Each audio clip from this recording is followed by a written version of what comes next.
Hello YouTube, this is Chris, Kerbal Space Program, Episode 3 of Hardmode Deluxe.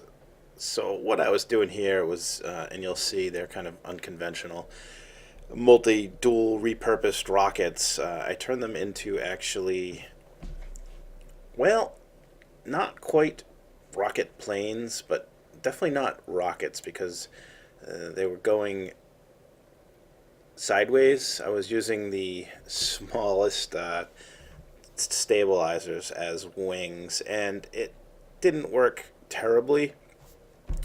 So, I mean, this is just kind of an idea that I had, before we get actual uh, aerodynamic parts to make space planes or even atmospheric aircraft, that I would take a rocket and I would design it so that I could fly it horizontally towards, like the mountains around Kerbal Space Command or something like that. And that was kind of my intent here.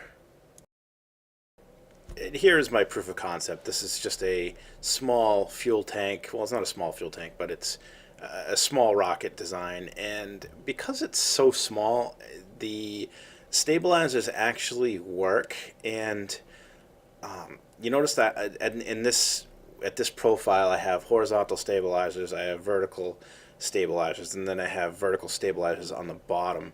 And this actually helps us turn left and right pretty good in a flat turn. Not so much if you want to like roll and turn, but here is just, it's just as a test, and I think my staging might have been messed up, but it did work, and it had some, promise. And we'll go ahead and try out a little bit more complex rocket with more fuel. And as you can see, we're landed safely, and we'll get some science out of that. But let me just build this rocket a little bit bigger here, and we'll see if we can get some more range on it. Now, I used larger tanks and a little bit more staging, and I arranged the staging so that it actually worked correctly. So having a rocket designed with the aerodynamic features up front it really doesn't work that well. It increases drag substantially, and if you're going vertical, they actually will cause more problems than not. But because we're going mostly horizontal, even at a slight incline, maybe, I don't know, like 35 degrees or something, those actually become useful because they'll keep the rocket similarly angled through the air, and those will cut into the air. Now, unfortunately, this rocket design, I didn't stage the way you would actually stage a regular rocket. I was trying to use those as dump tanks, and the thrust to weight ratio just wasn't very high. So this design didn't really cut the mustard, and it was a good learning experience because I kind of figured that you need enough thrust to get going. You don't need to have huge thrust to get going horizontal. Any kind of thrust will work, but you want to be able to maintain altitude as well. So it is kind of important to get it at least close to 1-to-1. And on like most spacecraft, actually, or space planes, you don't have to have a thrust to weight ratio of greater than 1. It's possible to develop enough speed over time and use the aerodynamic features of a wing in order to create lift, not directly related to actual thrust from a rocket motor. So flying horizontally gives you a little bit more flexibility on what kind of engines you can use. Now, I did open up some science. It's not really that important, but now these have those small rocket engines on it, and the other rocket that you just saw did have those, and I didn't see them in the video. But it just didn't provide enough thrust, and I have to kind of mess things up or move things around, and we'll try it again. And just because I like adding more rockets to things, I decided to throw some SRBs on there. Now this will get us off the ground into like I wanted to get into a higher altitude. That way the low thrust to weight ratio of the design won't really be detrimental, because it'll be able to get enough altitude that I might be able to sustain a horizontal flight even though the thrust to weight ratio is kind of low. But once those tanks empty, things get a little bit easier as far as trying to move the rocket around.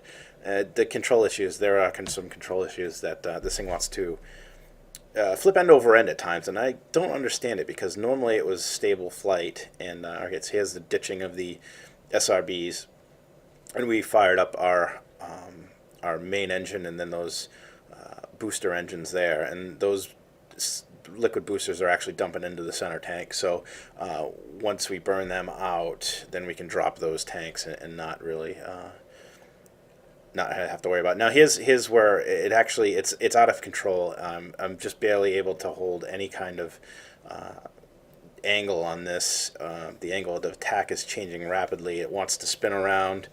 Now I don't believe I have any reaction wheels on this, and that could be part of the problem. But I think those aerodynamic features up front, those stabilizers, are causing some kind of weird reaction. Now it also could be that the aerodynamics on the solid rocket boosters are causing a problem too. Even when I ditch these though, it will still kind of try to spaz out and do what it wants. But I'm able to keep it somewhat in a direction, and then all of a sudden it will just flip over.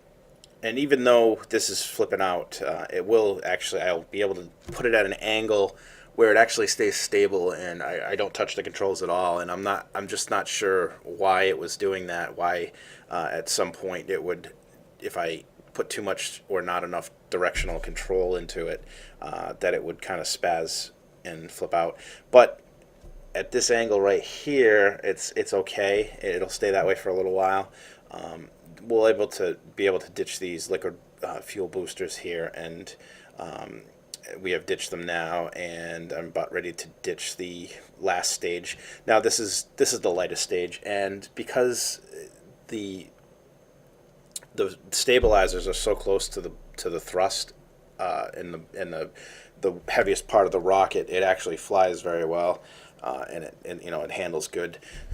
So we'll get to the mountain, and then we'll just run out of fuel, and we'll settle back down with the parachutes, and that'll be it. And this is another biome, so that's basically what my goal was, is to add a little bit of science from the biomes. Now, because I only have a couple of the minor science parts, there really isn't a lot of science to be added. Once you start getting like the seismic one, the seismic instruments and stuff like that, then you can start really getting a lot of biome science. But because there isn't a lot, it's easier to do it late, like mid game or mid career, when you have a bunch of science parts unlocked, because then you can go around to each individual biome, and by that time you actually have the ability to kind of control where you're going. And the best part is that you could actually make a rover drop it from a space plane, and then use the rover to just travel around to different biomes, and not have to worry about a rocket. But that was just my idea of a rocket plane, and hope you enjoyed it. So like, subscribe, comment, check back on my other videos, and as always, fly safe-ish.